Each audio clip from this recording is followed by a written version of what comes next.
bienvenue sur la plateforme de e-learning Seco pour le cours d'analyse mathématique. Nous commençons par le chapitre 1 intitulé Fonction numérique d'une variable réelle. Nous allons directement passer au traitement de la fiche de TD. À l'exercice 1, il sera question pour nous de maîtriser la continuité d'une fonction en un point ou sur un intervalle. Déjà, nous devons savoir ce que ça veut dire quand une fonction f est continue à x0. Si une fonction f est continue à x0, on nous rappelle en terminale que ça veut, la limite à gauche est égale à la limite à droite. Ça veut dire que limite de f de x quand x tend vers x0 par valeur inférieure égale à la limite de f de x quand x tend vers x0 par valeur supérieure qui est égale à f de x0.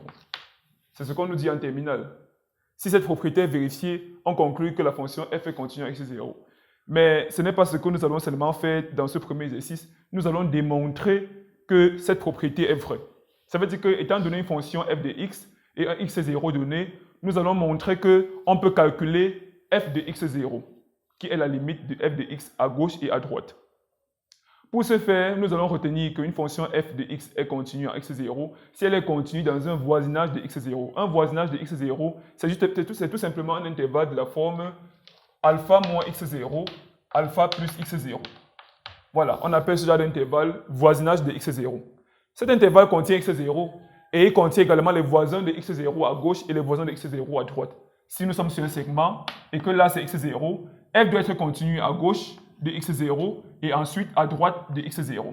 Tous les points qui sont là, on peut former cet intervalle et on appelle ceci voisinage de x0. Si f est continue dans cet intervalle, alors f est continue à x0, déjà même que cet intervalle contient x0.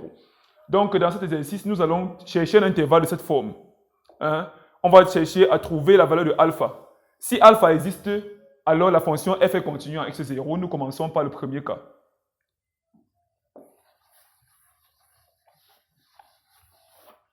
Voilà, déjà la définition epsilonesque d'une fonction continue à x0, c'est f continue en x0 implique que pour tout epsilon positif, epsilon c'est un réel, un nombre réel positif, il existe un alpha. Un alpha, ce alpha, c'est le alpha de l'intervalle qu'on a dessiné tout à l'heure. Il existe un alpha qui dépend de epsilon et de x0 positif, tel que pour tout x appartenant au domaine de définition de la fonction, si vous voulez, je change ça en df. Pour tout x appartenant à df, valeur absolue de x moins x0 inférieure à alpha epsilon implique que f de x, valeur absolue de f de x, moins f de x0 inférieur à epsilon. Cette définition veut seulement dire que f est continue en x0, ça veut dire que le alpha existe. Donc, et ce alpha dépend de epsilon, f doit être continu dans un voisinage de x0. Vous voyez bien comment on peut calculer f de x moins f de x0 pour tout x appartenant à df dès que valeur absolue de x moins x0 inférieur à alpha epsilon. Ça veut dire qu'on est dans l'intervalle x moins, on est dans l'intervalle x0 moins alpha, x0 plus alpha. Si on a cette relation, on est dans cet intervalle. Et si on peut calculer l'image de tous les éléments de cet intervalle par f, on a cette égalité et on conclut que f est continu à x0. Notre but dans cet exercice sera de déterminer la valeur de alpha. Mais vous devez déjà retenir la définition que je viens de donner. F est continu à x0 si pour tout epsilon positif, il existe alpha epsilon. Quand je dis il existe alpha epsilon x0, ça veut dire qu'il existe un alpha qui dépend de epsilon et de x0. Dans tout notre devoir, dans chaque cas, quand vous demandez de montrer qu'une fonction est continue à x0, il sera question pour nous de chercher ce alpha epsilon x0. Si on réussit à le trouver, on conclut directement que la fonction est continue. Si le alpha n'existe pas, alors la fonction n'est pas continue. Donc vous comprenez qu'il n'est pas question ici, quand on te demande de montrer qu'une fonction f est continue, que tu remplaces x par x0, tu dis que f est continue. Comme dans le premier cas, on dit montrer que la fonction f définie de R et toi dans R, qui a tout x associé, f de x égale à 1 sur x, est continue à x0 égale à 3. Ici, il n'est pas question de venir remplacer x par 3 et dire que f de x limite de non, ce n'est pas ça. Il faut montrer que le alpha epsilon existe, de sorte que f soit continue dans un voisinage de x0, c'est-à-dire ici dans un voisinage de 3, parce que x0 vaut 3. Voilà, donc nous allons chercher alpha epsilon ensemble dans le premier cas. La fonction, c'est f de x égale à 1 sur x. On va montrer que 1 sur x est continu en 3. En d'autres termes, on va chercher alpha en fonction de epsilon et x0. Hein, x0 ici vaut 3. Hein, x0 égale à 3. Voilà, c'est là. On va chercher alpha, epsilon en fonction de x0. Vous voyez bien que dans la définition que j'ai donnée, c'est pour tout epsilon. Hein, pour tout epsilon, c'est ça qui garantit la continuité. Pour tout epsilon, on peut trouver un voisinage de x0 dans lequel f est continu. Si c'est vrai, alors f est continu en x0. C'est ça que vous devez retenir et appliquer si on vous demande de montrer une fonction f est continue en x0. Voilà, donc, soit epsilon positif, cherchons, vous voyez bien que la rédaction est nécessaire. On cherche celui qui existe dans la définition. Si on ne le trouve pas, on conclut que f n'est pas continu, mais l'objectif c'est montrer que f est continu, donc on doit trouver alpha epsilon qui dépend de x0. Cherchons alpha epsilon positif tel que pour tout x dans R, valable celui de x moins x0. Là, x0 vaut 3. Dans la définition, vous avez bien vu, j'avais mis valable celui de x moins x0, mais ici j'ai remplacé tout simplement x0 par 3. Valable celui de x moins x0 inférieur à alpha epsilon implique valable celui de f de x moins f de x0 inférieur à epsilon. J'ai remplacé f de x par sa valeur 1 sur x et f de x0 par f de x0 qui est f de 3 qui vaut 1 tiers. Notre but c'est chercher alpha epsilon. Et donc, valable celui de x moins 3 inférieur à alpha epsilon implique ceci. Ce qui implique que, bon, là, j'ai seulement réduit au même dénominateur et voie cinquième, 1 sur x moins 1 sur 3, produit des moyens, produit des extrêmes. Ceci implique que valable celui de x moins 3 sur 3 valable celui de x est inférieur à epsilon. Notre but, c'est d'isoler la quantité ci, non? Comme vous voyez, on a mis valable celui de x moins 3 inférieur à alpha epsilon. Notre but, c'est d'isoler la quantité ci et s en fonction d'une valeur connue ici et pouvoir prendre cette valeur comme la valeur de alpha epsilon. Comme vous voyez bien, là, j'ai envoyé le dénominateur de valable celui de x moins 3 de l'autre côté. Hein. Vous voyez bien comment j'ai multiplié membre à membre par 3 valable celui de x, parce que c'est 3 valable celui de x qui est au dénominateur. Donc, valable celui de x moins 3 sur 3 valable celui de x inférieur à epsilon implique valable celui de 3, valable celui de x moins 3 inférieur à 3 epsilon fois valable celui de x. Je pense que tout est clair là. Et donc, vous remarquez qu'on a une relation qui est semblable à celle qu'on cherche. On a bien valable celui de x moins 3 inférieur à une quantité là. Et ici, valable celui de x moins 3 inférieur à alpha epsilon. On va donc arranger ce monsieur de sorte qu'il devienne un nombre, le nombre que nous voulons. Déjà, on est sûr que epsilon est positif. Et on est aussi sûr que valable celui de x est aussi positif. Pourquoi ne pas le prendre comme epsilon, comme alpha epsilon, puisqu'il dépend déjà de epsilon et de x0 qui vaut 3. Voilà, la conclusion c'est que alpha epsilon x0 est égal à la partie entière de 3 epsilon fois valable celui de x plus 1. Donc, vous voyez bien que le alpha epsilon qui dépend de x0 existe. Comme le alpha epsilon qui dépend de x0 existe, on conclut tout simplement que la fonction f égale à 1 sur x est continue en x0 égale à 3. Parce qu'on peut trouver un alpha epsilon tel que f soit continu sur tout intervalle de la forme 3 moins alpha epsilon et 3 plus alpha epsilon. Pour tout epsilon, la fonction f est continue sur ce genre d'intervalle. Et donc, f est continu. Vous voyez comment le procédé. Bon, nous passons au deuxième cas, pour ceux qui n'ont pas bien compris. Au deuxième cas, la fonction f de x est égale à 1 plus x plus valable celui de x. Notre but est de montrer que la fonction f est continue en 0. Ici, c'est x0 égale à 0. On va chercher alpha epsilon qui dépend de x0. Donc, quand je mets alpha dans les parenthèses, je mets epsilon de x0 égale à 0. Ceci signifie seulement que le alpha que je cherche dépend de epsilon et de x0. C'est tout simplement ce que ça signifie, un peu comme dans le cas précédent. On écrit encore la définition. F est continue en x0, c'est pour tout epsilon positif. Il existe alpha epsilon tel que pour tout x appartenant à R, vous voyez bien, soit epsilon positif, cherchons alpha epsilon x0 positif tel que pour tout x appartenant à R, valable celui de x inférieur à alpha epsilon implique valable celui de f de x moins f de 0 inférieur à epsilon. Valable celui de x moins x0. Bon, valable celui de x moins x0 ici vaut tout simplement valable celui de x. C'est parce que x0 c'est 0. Hein, c'est tout simplement ça. x0 c'est 0. C'est pourquoi il reste seulement valable celui de x ici inférieur à alpha epsilon. Implique valable celui de 1 plus x plus valable celui de x moins 1 inférieur à epsilon. Le 1 là, c'est f de 0, parce qu'en calculant f de 0 là, on a 1 plus 0 plus valable absolue de 0 qui vaut tout simplement 1. Et il faut faire, d'après la définition que j'ai donnée, valable absolue de f de x moins f de 0, c'est-à-dire valable absolue de 1 plus valable absolue de x moins 1.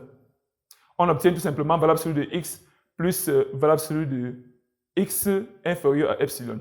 Si x est positif, on a valable absolue de x plus valable absolue de x est égal à 2 valable absolue de x. C'est vrai, non? Parce qu'on aura x égal à valable absolue de x. Et en additionnant valable absolue de x plus valable absolue de x, ça donne 2 valable absolue de x. Et la valable absolue de 2 valable absolue de x est encore 2 valable absolue de x parce que c'est déjà positif, qui reste inférieur à epsilon. Vous voyez bien qu'on a une relation 2 valable absolue de x inférieur à epsilon. On tire valable absolue de x en divisant par 2 le coefficient de valable absolue de x. On obtient valable absolue de x inférieur à epsilon sur 2. Vous voyez bien qu'on a obtenu la relation qu'on cherchait, valable absolue de x inférieur à alpha epsilon. Et là, on a valable absolue de x inférieur à epsilon sur 2. D'où alpha epsilon égale à la partie entière de epsilon sur 2 plus 1. Vous constatez donc qu'à chaque fois, notre alpha epsilon, on le prend comme, on se rassure que c'est un entier. Hein? C'est-à-dire que c'est un rang. C'est un rang. C'est un rang, c'est notre alpha epsilon. Puisque la fonction partie entière renvoie la partie entière, comme son nom l'indique, ça renvoie la partie entière du nombre si. Si epsilon est dans l'intervalle 0, 1, la partie entière évidemment vaut 0. Et puis, quand on fait plus 1, ça fait 1. De même pour ici. Donc, on se rassure, il faut se rassurer à chaque fois que le alpha epsilon que tu prends est un entier. Voilà, c'est pourquoi on va toujours prendre epsilon, partie entière de ce qu'on a trouvé. Donc, le but, quand tu veux montrer qu'une fonction contient x0, c'est de déterminer une relation comme ceci. Quand tu as écrit la définition, maintenant, en fonction de valable absolue de f de x, écrit là, à partir de valable absolue de f de x moins f de x0 inférieur à epsilon, tu dois transformer ça de sorte à obtenir la relation de valable absolue de x moins x0 inférieure à alpha epsilon. Si tu réussis, tu auras directement la valeur de alpha epsilon à gauche, non? À droite de ligne d'égalité. Donc, on va passer à l'exercice 3. Voilà, nous continuons avec l'exercice 3.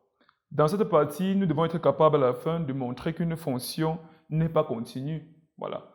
Que ce soit sur un intervalle ou bien un point x0 particulier, nous devons être capables de montrer que f n'est pas continu. Et je vais donner des techniques pour montrer qu'une fonction n'est pas continue.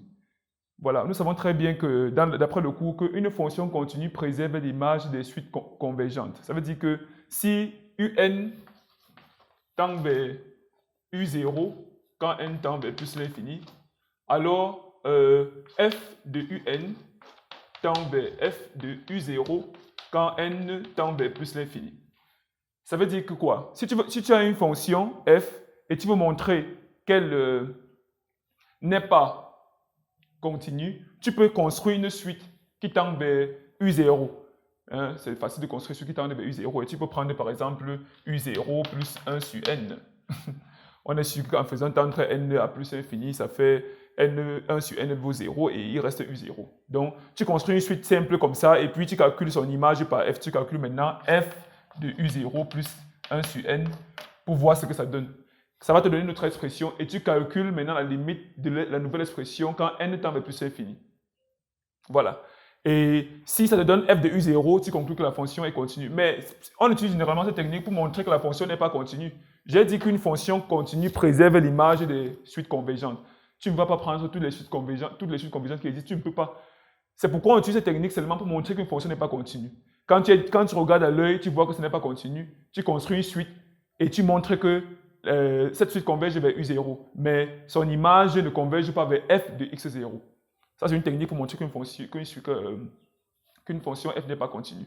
Ou encore, quand tu veux montrer qu'une fonction n'est pas continue, tu peux montrer, si tu peux, que la limite à gauche est différente de la limite à droite. Donc, tu vois, les méthodes pour montrer que la fonction n'est pas continue sont différentes des méthodes pour montrer que la fonction est continue. Nous prenons deux cas.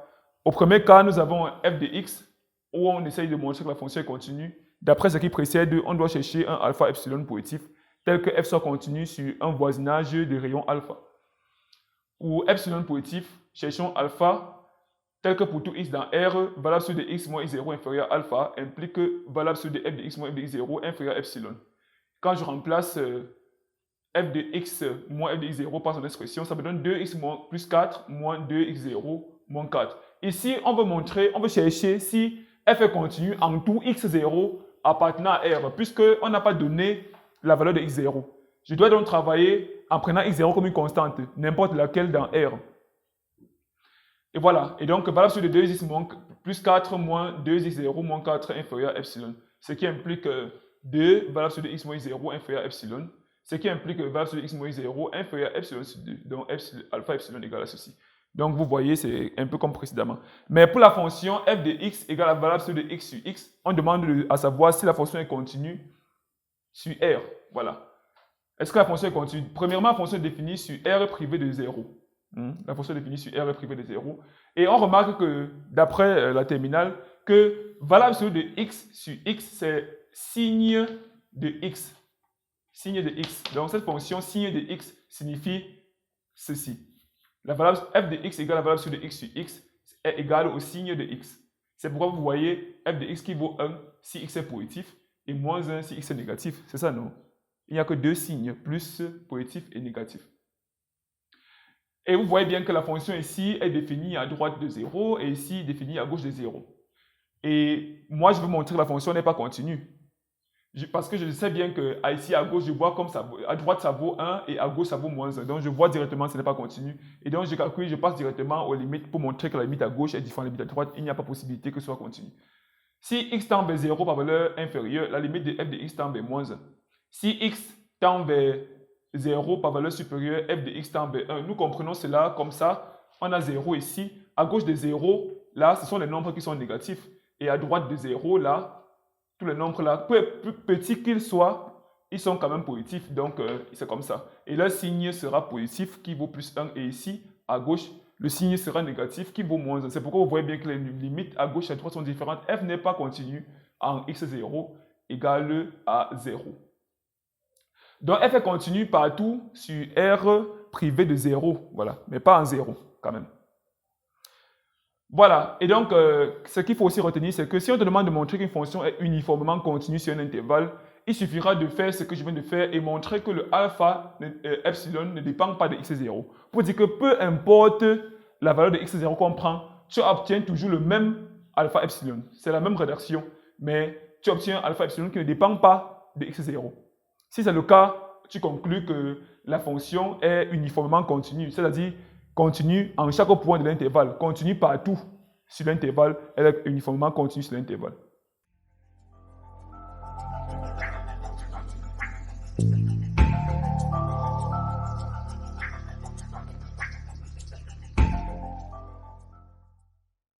Je te disant ce que pour calculer la limite, pour étudier la limite d'une fonction f, il faut d'abord connaître son domaine de définition. Le domaine de définition de f, en tenant compte des conditions de distance, c'est moins l'infini 1, union 1, 2, union 2 à plus l'infini. Et ensuite, il faut calculer la limite à moins l'infini, à 1 à gauche, à 1 à droite, à 2 à gauche, à 2 à droite et à plus l'infini. La limite de f1 de x quand x tend vers plus l'infini, j'ai bien dit, d'après la propriété sur le calcul des limites des fonctions rationnelles, que c'est le monombre de plus haut degré du numérateur, la limite du monombre du plus haut degré du dénominateur sur le monombre du plus haut degré du dénominateur. Ça fait donc x puissance n sur x carré. Cette limite vaut plus l'infini si n est supérieur à 2. Parce que si n est supérieur à 2, on aura un truc genre, si n vaut peut-être 3, on aura x cube sur x carré qui vaut x. Ou bien x4 sur x carré qui vaut x carré. Ou bien x5 sur x carré qui vaut x cube. Et chaque fois qu'on va remplacer x par plus l'infini, le résultat sera toujours plus l'infini. Donc la limite vaut plus l'infini si n est supérieur à 2. Cette limite, même limite de f de x, f1 de x quand x tend vers plus l'infini, vaut 1 si n est égal à 2. Si n est égal à 2, on aura x puissance 2 sur x puissance 2 qui vaut 1. Voilà. Donc la limite de f1 de x quand x tend vers plus infini vaut plus infini si n est supérieur à 2. Ça vaut 1 si n est égal à 2. Et cette limite vaut 0 si n vaut 0 ou bien si n vaut 1. On vérifie que si n vaut 0, x puissance n sur x carré va donner 1 sur x carré. Et 1 sur x carré tend vers 0 évidemment quand x tend vers plus infini. Ou encore, si n vaut 1, on aura x sur x carré qui va donner 1 sur x. Et en faisant tendre x vers plus infini, ça va donner 0. Donc la limite de f1 de x quand x tend vers plus infini, c'est vraiment 0 quand n vaut 0 ou 1. On passe au cas de 1, je fais juste un seul cas et vous ferez les autres cas de la même façon. Je suppose que n est pair, parce que là, n est un entier naturel, on ne sait pas trop sa parité. Et donc, on va déduire la limite en fonction de la parité de n. Si n est pair, la limite de f de x, quand x tend vers 1 par valeur supérieure, c'est plus infini, je m'explique. Déjà que ici en bas, quand on va remplacer par 1, ça va s'annuler.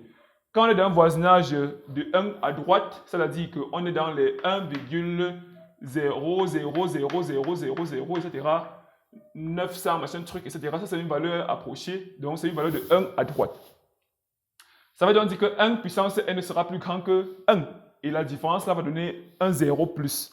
Quand il dit 0 plus, ça veut dire que un 0, un peu comme chargé positivement, un 0 à droite, voilà, disons ça comme ça. Et donc, le numérateur sera donc un 0 plus un nombre positif sur 0. Ça va nous donner plus infini. Donc, c'est pour ça que c'est plus infini. Quand il serait d'un voisinage de 1 à gauche, donc quand je suis là, j'ai 1 là, à gauche de 1, j'ai les valeurs qui tendent vers 1, les 0, quelque chose, les 0,999. Mais quand je suis à droite, j'ai plutôt les 1,0, ceux qui tendent vers 1, ce sont les 1,0000, etc. 900, machin truc. Donc, ces deux valeurs tendent tous vers 1, ils sont tous deux dans le voisinage de 1, mais l'autre à gauche et l'autre à droite. Et ici, si je suis à gauche de 1, x puissance n sera évidemment plus petit que 1 et la différence sera négative. En bas, en remplaçant par 1, ça fait 0 et un 0 moins sur 0. Donc, un nombre qui tend vers 0, qui n'est pas vraiment nul, hein, parce que 0 sur 0, c'est une forme indéterminée. Ce n'est pas 0 sur 0. X puissance n moins 1, là, va donner un nombre qui est déjà, c'est écrit sous la forme 0,0099, etc. Ce nombre-ci sur 0 va donner moins l'infini parce que c'est le nombre qui est en haut tendait vers 1 par valeur inférieure. Donc, ça fait moins l'infini ici. Vous allez faire pour 2 de la même façon, en vous plaçant à gauche et à droite de 2, et pour la limite à moins l'infini, de la même façon qu'à la limite à plus infini. Voilà. Nous passons au deuxième cas, f2 de x égale à racine de x moins racine de a sur x moins a. A appartient à R plus étoile. Ça se voit clairement que la fonction est définie sur R, la fonction est définie sur R privé de A. La question demande de calculer la limite quand x tend vers A. Voilà. Quand x tend vers A. Là, c'est même quand x tend vers A, j'ai calculé la limite quand x tend vers 0, quand x tend vers A. Voilà. Bon, on va utiliser une propriété de terminal. Cette propriété nous permet de conjuguer. Lorsqu'on a une fraction où il y a les racines carrées, on peut conjuguer le numérateur ou conjuguer le dénominateur pour pouvoir se débarrasser de ce qui ne nous aide pas. Je remarque qu'au dénominateur, il y a racine de x moins racine de a. Et ce que je décide de faire, c'est de conjuguer le numérateur. Et pour conjuguer, il faut d'abord que je sache ce que c'est qu'une expression conjuguée. Le conjugué de racine de x moins racine de a, c'est tout simplement racine de x plus racine de a. C'est pourquoi je multiplie le numérateur et le dénominateur par racine de x plus racine de a. Bon, je développe d'abord racine de x moins racine de a, facteur de racine de x plus racine de a. Je me rends compte que ça donne x moins a. Donc, tout ce dénominateur-ci, c'est racine de x moins racine de a, facteur de racine de x plus racine de a. Et donc, je remplace donc x moins a par tout ceci. Et j'obtiens f2 de x égale à 1 sur racine de x plus racine de a, en simplifiant tout simplement par racine de x moins racine de a. Il va rester racine de x plus racine de a. C'est pourquoi vous voyez seulement racine de x plus racine de a ici. Vous voyez maintenant que l'expression de f2 paraît plus simple. Il n'y a plus de contrainte puisque a est positif et x est dans R+, parce que c'est la racine carrée. X est dans fermé à 0 ouvert à plus infini. Donc, il n'y a même plus de condition. C'est défini sur R+, c'est bien défini. On peut maintenant calculer la limite quand x tend vers a. En remplaçant x par a, on aura 1 sur racine de a plus racine de a qui va donner 1 sur 2 racine carrée de a. 1 sur 2 racine carrée de a, qui va donner encore racine de a sur 2a. Voilà. Si on a bien compris l'expression conjuguée, nous passons au troisième cas. f3 de x égale à x plus 1 plus racine carrée de x carré plus sur x. On a étudié cette fonction au départ, on a montré qu'elle n'était pas continue. Racine carrée de x carré sur x. Et on a aussi dit que racine carrée de x carré, c'est le signe de x. Ce n'est pas, il ne faut pas confondre racine carrée de x carré et racine carrée de x, le tout au carré. Racine carrée de x carré est égale à valable absolue de x. Et racine carrée de x, le tout au carré égale à x. Ces deux fonctions n'ont même pas d'abord le même domaine de définition, elles ne donnent pas les mêmes choses. Oui, racine carrée de x carré, c'est valable sur de x, et racine de x tout au carré, c'est x. Donc, il faut retenir ça. C'est pourquoi racine carrée de x carré sur x ne va pas donner 1. Si tu confonds, tu vas dire que racine carrée de x carré sur x donne 1. Pourtant, c'est faux. Racine carrée de x carré sur x donne le signe de x. Voilà. Donc, le domaine de définition de f, c'est r privé de 0, parce que le dénominateur, c'est x. On va calculer la limite. L'exercice demande de calculer la limite quand x tend vers 0. On va conclure après. Si la limite à gauche égale la limite à droite, on va conclure que f est continue en 0, c'est-à-dire qu'elle a une limite en 0.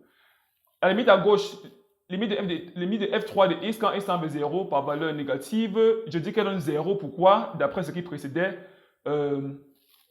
racine carrée de x carré sur x, quand x tend vers 0 par valeur négative, ça va donner combien? Ça fait tout simplement, ça va donner moins 1.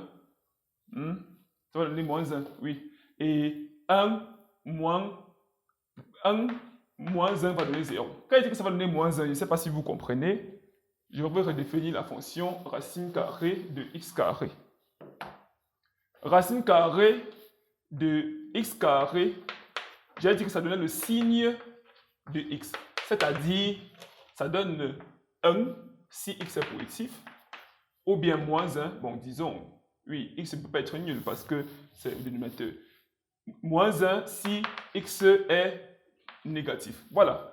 Donc, ça veut dire que si je suis à gauche de 0, on est à gauche de 0. Voilà, on est sur l'axe des abscisses.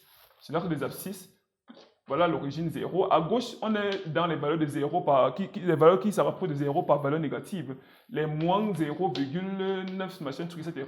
0, 0, 0. Ce sont des valeurs qui se rapprochent de 0 par valeur négative. C'est ça que ça signifie. Donc, on est à gauche là. Le signe de x, c'est moins 1. C'est pourquoi tout ceci va valoir moins 1 quand je suis à gauche de 0. Et ceci va valoir 0. Évidemment, quand je suis à gauche je suis en 0, là, ça vaut 0. Et donc, j'aurai 1 moins 1 qui va valoir 0. C'est pourquoi la limite de f3 de x, quand x tend vers 0, moins, c'est 0. Voilà, si tu n'as pas compris, tu rentres pour comprendre. Ok, nous continuons avec la limite de f carré de x qui est égale à x plus 1 sur x au cube plus 2x, le tout puissance 1 tiers. Donc, ceci, c'est encore racine cubique de x au cube plus 2x. Voilà. Il y a une grosse différence entre racine cubique et racine carrée. On peut avoir la racine cubique d'un nombre négatif, genre racine cubique de moins 8 par exemple. Racine cubique de moins 8 est égale à moins 2. Pourtant, on ne peut pas avoir la racine carrée de moins 8. C'est faux, ça. On ne peut pas avoir la racine carrée de moins 8, mais on peut avoir la racine cubique. Tout ça pourquoi? Parce que x est la puissance là, 3 est impair. Voilà. Donc, on a f carré de x égale x plus 1 sur racine cubique de x au cube plus 2x.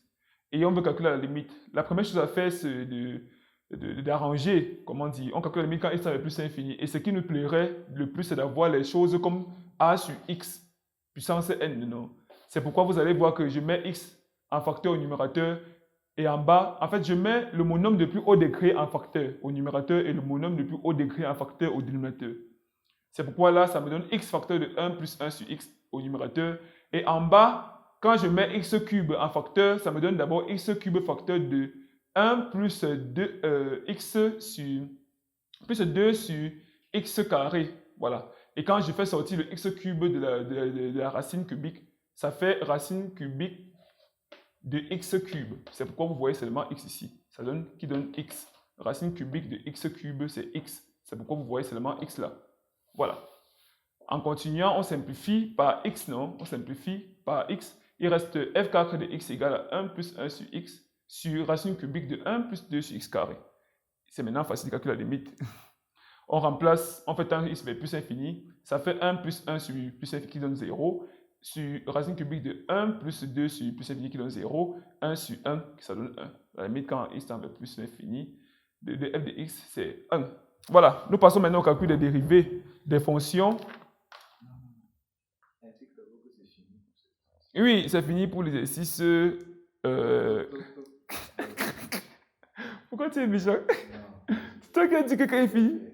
Tu as fini l'exercice maintenant. Oui. Tu dis que c'est fini pour l'exercice maintenant. Ok. On passe à l'exercice. Ok. Ok, bon, attends. Non, ne pense pas. Il dit d'abord que c'est fini avant d'effacer. Bon, c'est fini. On a donc fini pour l'exercice Pour l'exercice 4, nous sommes capables d'étudier les limites à plus infini au voisinage des points à gauche et à droite. Nous passons maintenant à l'exercice 6, qui est le calcul des dérivées. Voilà, calcul des dérivées des fonctions. Ici, il faut connaître comment calculer la dérivée d'une fonction de f puissance n, la dérivée de f sur g, la dérivée de sinus x, la dérivée de cosinus x, la dérivée de f rond g. Voilà. Si tu connais déjà les formules de toutes ces dérivées, tu peux bien suivre l'exercice. Ou encore, tu peux encore regarder les formules que je vais donner maintenant. Voilà. Pour travailler avec moi en même temps.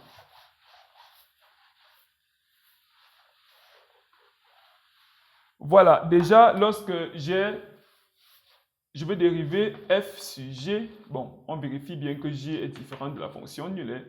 Voilà. Si je veux dériver f sur g, la dérivée de f sur g, c'est f' fois g moins g' fois f sur g au carré. Donc, c'est la première formule qu'on va appliquer pour calculer la dérivée de f1 de x dans la première question de votre exercice.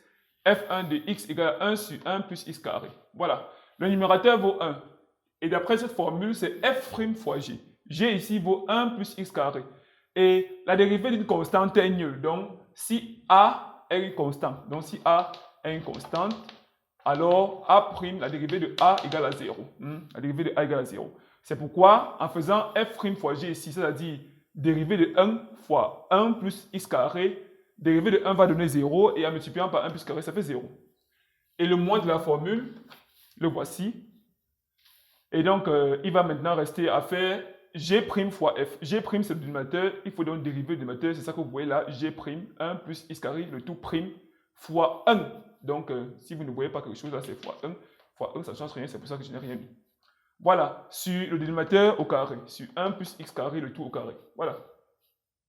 Ceci donne donc quoi? Je remets le moins et je dérive ce qui est dans la parenthèse. La dérivée de 1, c'est 0, et la dérivée de 2x, c'est... La dérivée de x carré, c'est 2x. Voilà.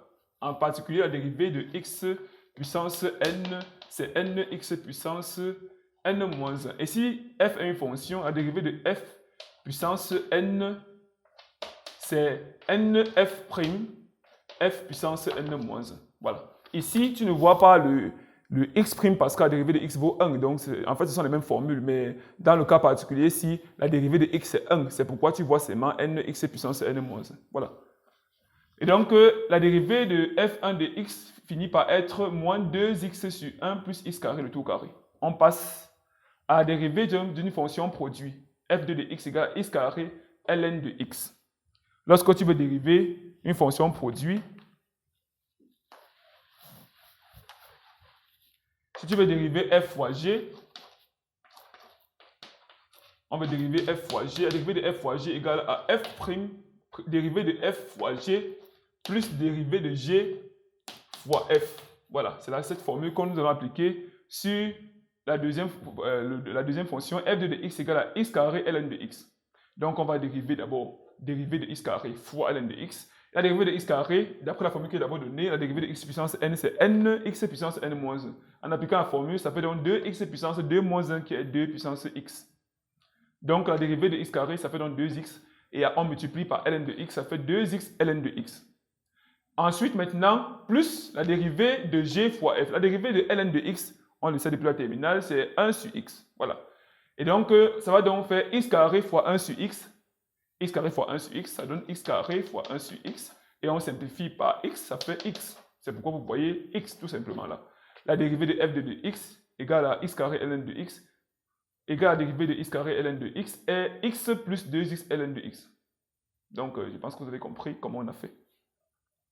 Voilà, on passe au troisième cas qui est un peu plus compliqué. Ici, la fonction, c'est f de x égale à x puissance x. Voilà. Il faut d'abord être capable de transformer cette fonction avant de la dériver parce qu'il est presque impossible de la dériver comme ça. Tu ne vas pas dire que c'est... Ça, ce n'est pas un n. Non? Cette valeur, c'est aussi un x qui appartient bien au df. X appartient au df, au domaine de définition. Ce n'est pas un entier naturel comme x carré, x cube, etc. Voilà. Donc, on va d'abord réécrire cette fonction d'une autre façon avant de la dériver. f de x égale x puissance n. En fait, c'est la fonction puissance n est encore égale à exponentielle de x ln de x. Voilà, cette écriture est vraie Parce que exponentielle x ln de x est encore égal à exponentielle ln de x, le tout puissance x. Et en terminale, on nous a appris que la fonction ln de x est la bijection réciproque de la fonction exponentielle. Donc, quand on restreint la fonction ln de x à 0 à plus infini, voilà, c'est la bijection réciproque de exponentielle x. Et donc, ça veut dire que exponentielle ln de x va encore valoir x. Et c'est ce qui revient encore à x puissance x. Donc, cette écriture est vraie. Exponentielle x puissance x est vraiment égal à exponentielle x ln de x. Donc, c'est la seule chose à faire. Il faut d'abord écrire x puissance x de la forme exponentielle x ln de x avant de commencer à dériver. C'est ce qu'on a fait là. f3 de x égale à exponentielle x ln de x. Et on va dériver la fonction exponentielle x ln de x en appliquant la formule des dérivés de exponentielle u. Voilà. On a dit en terminale que la dérivée de exponentielle u est égale à u' exponentielle u, tout simplement. Et ici, f3 de x égale à exponentielle x ln de x, f' va donner la dérivée de ce qu'il y a ici, c'est-à-dire x ln de x tout prime fois exponentielle x ln de x. J'applique tout simplement la formule. Et puis, ça donne f' de x égale à... La dérivée de x ln de x va donner quoi? Ça, c'est une fonction produit. D'après ce qui précède, ça va donner dérivée de x fois ln de x. Dérivée de x, c'est 1. C'est-à-dire 1 fois ln de x qui donne quoi? Ln de x. Maintenant, plus dérivée de ln de x fois x. Et la dérivée de ln de x, c'est 1 sur x.